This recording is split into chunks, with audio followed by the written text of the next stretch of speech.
You vote for policies that are beneficial to you, beneficial to your family, and beneficial for your community. When we change what the outcome of voting is, I think we'll change what the results are. If you think that you just vote because of Dr. King and Fannie Lou Hamer and Rosa Parks and John Lewis, yes, we need to understand their struggle and what got us here, but it's also important to understand why people fear our vote as well.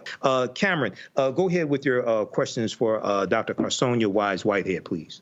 From Florida to Texas and so many where they're not only banning books, banning African-American studies, even fraternities and sororities, ERG groups at companies are all under threat. I think they're just stripping away and trying to raise a whole nother generation who are ignorant of our history, taking the word slavery out of books and out of learning.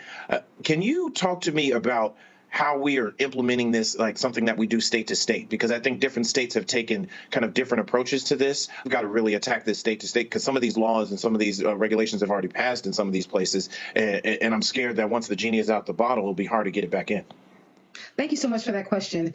We know that during Freedom Summer 1964, people were united against one common goal. They were trying to break the back of Jim Crow. So whether you were in New York or you were in Alabama, you were in Mississippi, you all had one common goal. Once that national back was broken, what we have been dealing with is the local Jim and Jane Crows and what happens state to state. This is a state level battle here. We saw that with Black Lives Matter. The push in Mississippi for freedom and equality looks a little bit different than the push in Ohio, which means we need more leaders on the local level. We need people to rise up and understand that who you put into office on the local level determines the direction of your state. Getting out and voting for your governor, getting out and voting for your board of education, getting out and being involved in local politics. I never quote Tip O'Neill except in this one instance when he says all politics are local.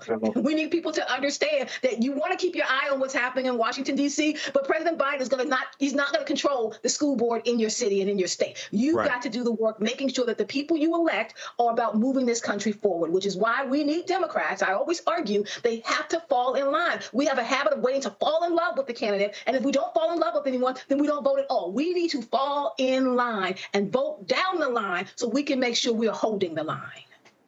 Okay, excellent. And, I explain to people it's not about Democrat or Republican. It's about the policies and understanding how to use politics as a tool to accomplish what it is that you want. Okay. Hip politics, baby.